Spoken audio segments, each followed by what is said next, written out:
이 시간 우리가 함께 볼 하나님의 말씀은 레위기 14장입니다. 레위기 14장 21절부터 23절까지의 말씀, 레위기 14장 21절부터 23절까지의 말씀입니다. 레위기 14장 21절부터 23절까지의 말씀, 제가 봉독합니다.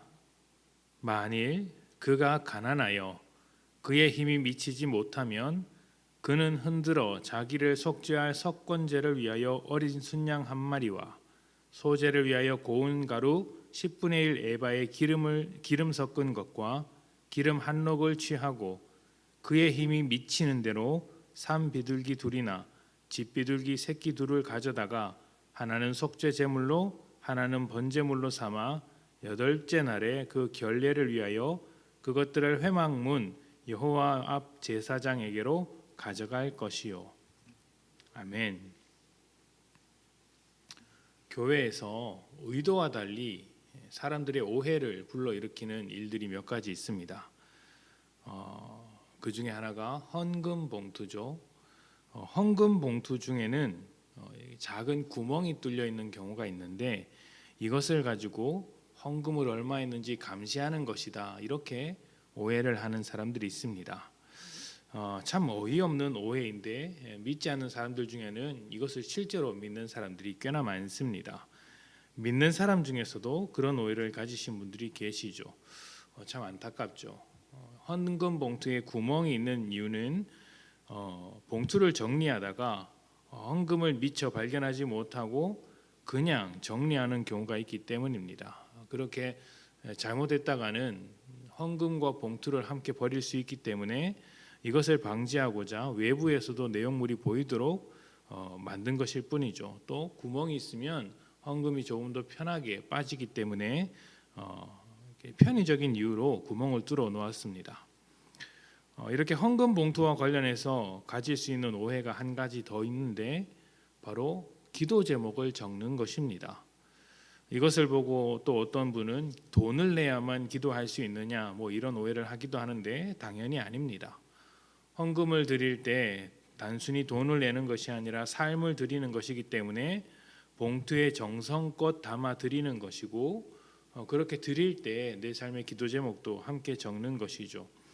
헌금을 안 해도 얼마든지 기도 제목을 적어서 함께 나눌 수 있습니다.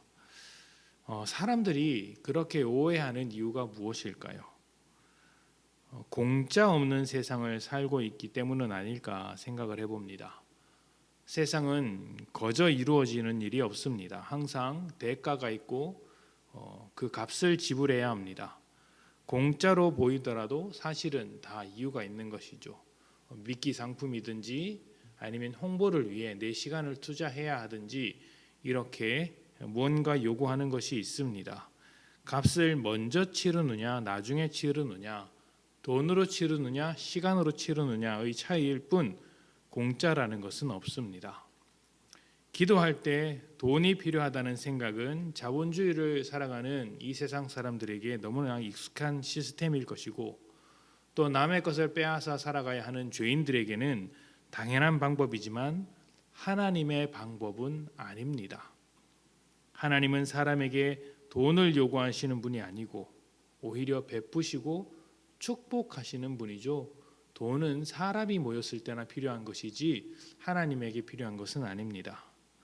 사람에게 요구하지 않고 베푸시는 하나님은 사람을 차별하지 않고 누구에게나 열려 계십니다. 그가 어떤 사람인지 따지지도 않습니다. 하물며 하나님을 반대하는 사람에게조차 하나님은 열려 계셔서 그가 하나님의 마음을 받는다고 한다면 과거를 묻지 않고 그 영혼을 받아주십니다. 오늘 말씀에는 정결하게 하는 규례에 대해서 사람을 위한 하나님의 세심한 배려가 담겨 있습니다. 가난해서 힘이 미치지 못하는 자들에게 그가 할 수 있는 만큼의 재물을 가져오라고 한 것입니다. 많이 가져오는 것과 적게 가져오는 것 상관없이 모두 하나님께서 깨끗하게 만들겠다, 내가 너와 함께 할 수 있도록 길을 열어주겠다 약속해 주시는 하나님이 되시는 것이죠. 이런 하나님의 마음을 닮은 곳이 교회이고 하나님의 마음을 배운 사람들이 성도입니다. 그렇다면 우리가 사람을 대할 때 어떻게 해야 하겠습니까? 누구에게나 열린 마음이 있어야 하고 받아주지 못할 사람은 없어야 합니다. 그런 넓은 마음이 있어야 하는 것이죠. 하나님께서 차별하지 않으시는데, 하나님께서 사람을 외면하지 않으시는데, 하나님의 사람들 가운데 차별하고 외면하는 것들이 있다면 그것은 말도 안 되는 이야기죠. 사람마다 힘이 다릅니다. 넉넉한 힘을 가진 사람이 있고 조금 적은 힘을 가진 사람이 있어서 다 자기 힘껏 하는 것이죠. 사람마다 형편이 다릅니다. 그래도 조금 잘할 수 있는 형편에 있는 사람이 있고 너무 빠듯해서 못할 수밖에 없는 형편에 있습니다. 그 형편껏 하는 것입니다. 그래서 드리는 자는 힘이 미치는 대로 합당하게 예배하며 드려야 하지만 드리는 것이 조금 부족하다고 해서 문제 삼아서는 안 되는 것이죠. 드릴 수 있는 자는 드릴 수 있게 하신 하나님께 감사하며 드리고 부족한 자는 부족함 속에서도 함께 해주시며 동일한 은혜를 약속해 주시는 하나님을 기대하는 것입니다. 기도라는 것은 하나님의 뜻을 묻고 또 하나님 앞에 순종하는 자들에게 응답해 주시는 하나님의 일하심이지 얼마나 그 사람이 대단하냐 자격이 있느냐와는 상관이 없습니다. 우리가 하나님의 자녀다, 이것이 제일 중요한 것이죠. 그리고 아버지 되시는 하나님은 우리의 힘과는 상관없이 아버지 우리를 만나 주시고 응답해 주신다는 것이죠. 이러한 하나님의 세심한 배려를 기억하며 우리 교회가 모든 사람들에게 열린 교회가 되기를 소망합니다.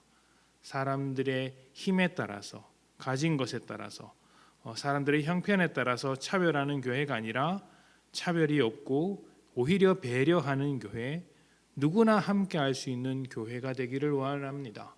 그렇게 하기 위해선 우리가 하나님의 마음을 품고 더 넓은 마음으로 받아주어야 하겠죠. 그런 교회가 될 때 이 교회가 하나님의 은혜를 제대로 드러낼 수 있는 교회가 될 것이라고 믿습니다. 우리의 죄, 우리의 약함을 모두 감당해 주시는 그 은혜를 기억하며 모든 사람들 앞에 하나님의 넓으신 마음을 드러내는 복된 성도님들이 되시기를 축복합니다. 함께 기도합니다.